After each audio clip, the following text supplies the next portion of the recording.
Welcome to Municipality of Leon. The Municipality of Leon was formerly known as Camando, which was founded in year 1730 was Mr. Bernabe Buncag as the Gobernadorcillo. In 1866, the town was transferred to Sitio Capan, a vast rice region. 2 years after the town was transferred, the new town was given the name Leon.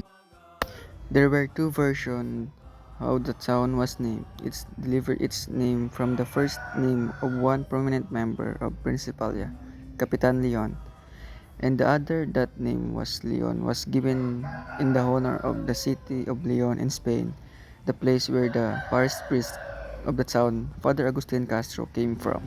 The latter is the officially accepted version how the inhabitants retained their surnames begins with letter C, which was given through the order of Governor Clavera in 1894 in lasting memory of the former town Camando.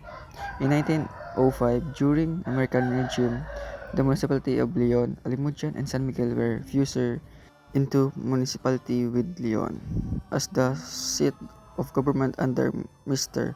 Evaristo Capalla. In 1915, the Catholic parochial school of St. Catherine was established by Leon Institution and other secondary in 1918. Jose Cabalpin Calugas was born in Barangay Tagsing, Leon, Iloilo, Philippines on December 29, 1907. The oldest of three children, young Calugas lived in a modest life in farming community, but lost his mother when he was 12 years old.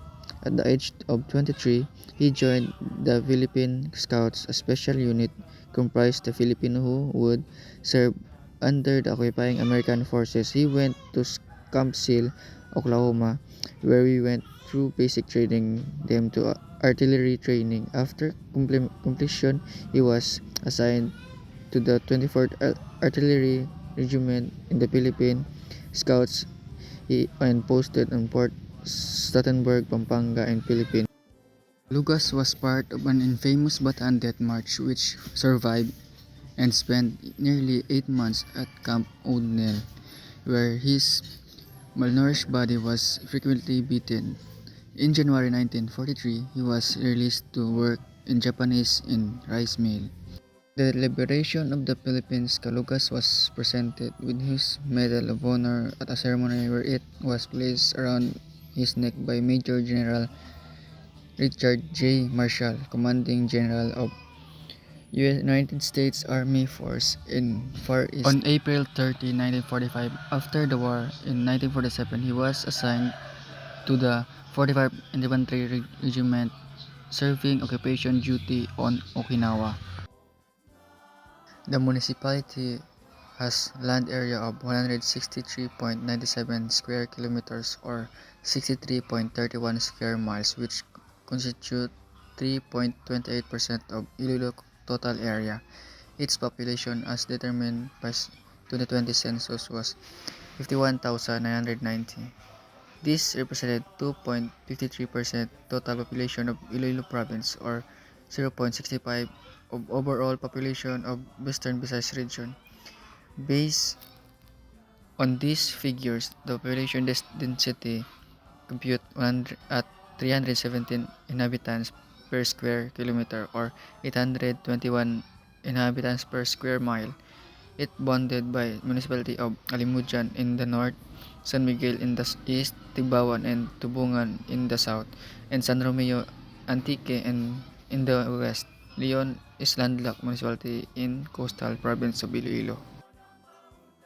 The household population of Leon in the 2015 census was 49,795, broken down into 10,755 households, or an average of 4.63 members per household.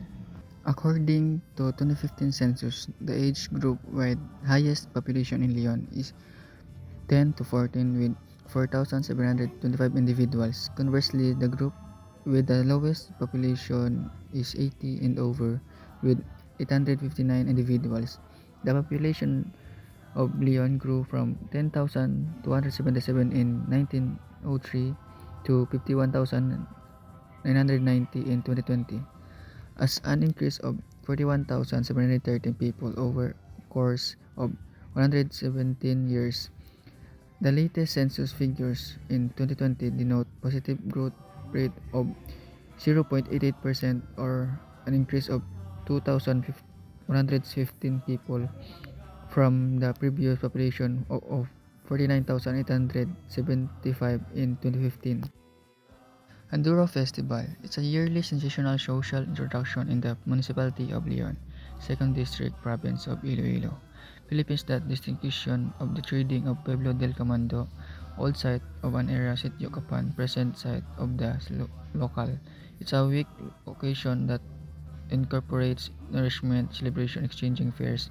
Grandstand of nearby historical delivery is held every 1st September.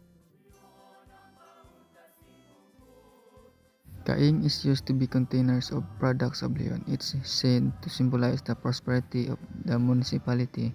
To value importance, the municipality's official festival is based on this Kaing festival. This is celebrated every November along with annual patronal festa.